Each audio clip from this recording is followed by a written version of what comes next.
नमस्कार विद्यार्थियों। आज हम पर्यटन उद्योग की प्रमुख समस्याएं कौन सी है वो देख रहे हैं।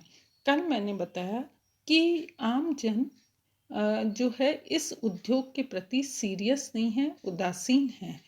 और यही उदासीनता इसके लिए एक घातक सिद्ध होती है। दूसरा जो समस्या है वो है जन अपराध।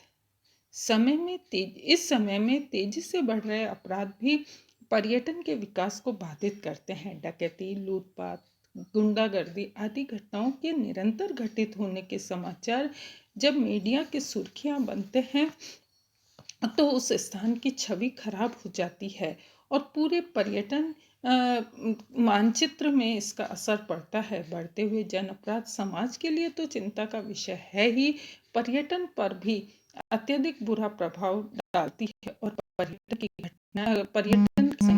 पर्यटकों की संख्या घटने लग जाती है। बस ट्रेन में नशीला पदार्थ खिलाकर यात्रियों से लूटपाट, छीना झपटी लपकों के द्वारा पर्यटन स्थलों पर पर्यटकों के प्रवेश से पूर्व ही नियोजित योजना के तहत उन्हें ठगने की साजिश आदि अपराधों से पर्यटन स्थलों पर असुरक्षा का माहौल भी बनता है।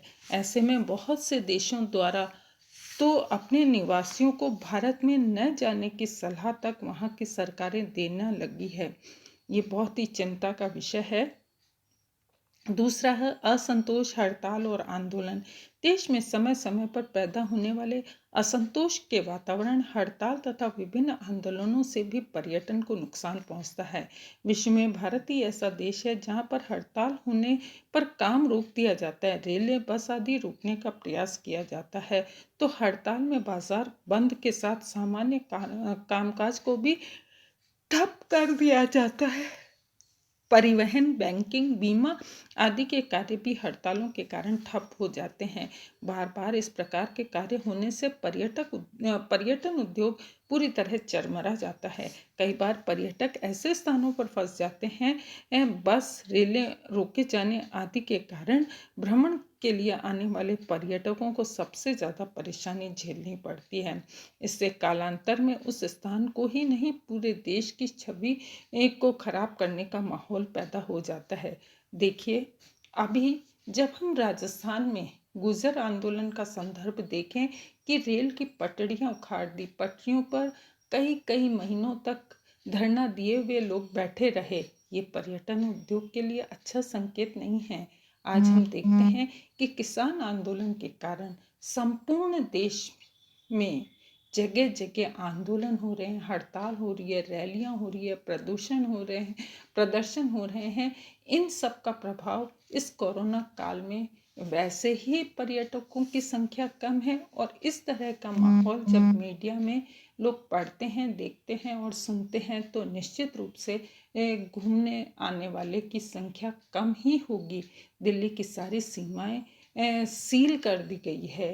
गाजीपुर बॉर्डर बिल्कुल सील है इस समय। इससे आने जाने में कितनी परेशानियां होती होगी, इसका अंदाजा हम आसानी से लगा सकते हैं। तो ये पर्यटन उद्योग के लिए एक बहुत बड़ी समस्या है।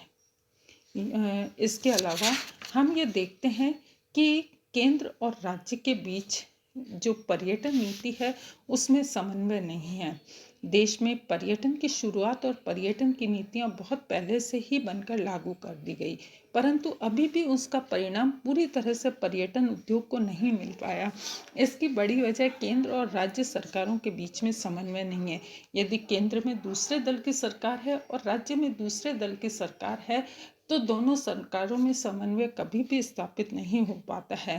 ये तो पर्यटन की बात कर रहे हैं हम, तो इस कोरोना काल में यदि देखें तो राज्य और केंद्रों में भी समन्वय स्थापित नहीं है, जो मानवता के लिए भी घातक है। तो यदि पर्यटन के क्षेत्र में समन्वय नहीं है तो ये पर्यटन उद्योग के लिए भी घातक सिद्ध ही होगा। यदि राज्य सरकार के स्तर पर कोई महत्वपूर्ण निर्णय पर्यटन के लिए लिया जाता है तो केंद्र उसमें सहयोग ही नहीं करती है। केंद्र और राज्य के बीच समन्वय नहीं होने से पर्यटन की आधारभूत सुविधाओं के निर्माण, पर्यटकों के लिए बेहतर सुविधाएं आदि का प्रभावी रूप में विकास नहीं हो पाता है। पर्यटन के शीर्ष स्तर पर बनी नीतियों का प्रभावी क्रियान्वयन भी इसी कारण से देश में समान रूप से नहीं हो पाता है। राजनीतिक अज्ञानता और अस्थिरता के कारण पर्यटन नीति का व्यापक स्तर पर लाभ देश को नहीं मिल पाता है। अगला पॉइंट है विमानन सेवाएं और सुविधाओं की अपर्याप्तता। हवाई सेवाओं के मामले में भारतीय पर्यटन अभी भी बहुत पिछड़ा हुआ है। हाल में एक सर्वेक्षण के अनुसार भारत आने के लिए देश में न तो पर्याप्त विमान सेवाएं हैं, न अंतर्राष्ट्रीय हवाई अड्डे और यात्री सुविधाएं हैं। भारत आने के लिए अंतर्राष्ट्रीय विमान सेवाएं सालाना 63 लाख से अधिक सीटें उपलब्ध कराती है, जबकि आवश्यकता इससे 5 गुना अधिक है। इस प्रकार देश में 1,90,00,000 यात्रियों के लिए अंतर्राष्ट्रीय विमान और यात्री सेवा सुविधाओं की आवश्यकता के विपरीत 97,90,000 यात्रियों के लायक ही सुविधा उपलब्ध है। घरेलू वायु मार्गों पर भी लगभग 2 करोड़ सीटों की आवश्यकता है और उपलब्धता सिर्फ 1 करोड़ सीटों की ही है। मुक्त आकाश प्रणाली के कारण अंतर्राष्ट्रीय विमान सेवा कंपनियों ने अपनी सीटों की क्षमता इधर 25 से 50% का इजाफा किया, परंतु देश के हवाई अड्डों की खराब हालत के कारण लंबी प्रक्रिया आदि से पर्यटन उद्योग पर पड़ने वाले प्रतिकूल प्रभाव अभी भी कम नहीं है। विमान सेवाओं के विस्तार में अभी भी सबसे बड़ी बाधा देश है और वह यह है कि हवाई अड्डों पर यात्रियों को उतरने चढ़ने की सीमित क्षमता है। विदेशों से जिन हवाई अड्डों पर विमान उतरते हैं वहां और अधिक यातायात संभालने की कतई गुंजाइश नहीं है। इस प्रकार हम ये देखते हैं कि भारत में पर्यटन की समस्याएं बड़ी गंभीर है।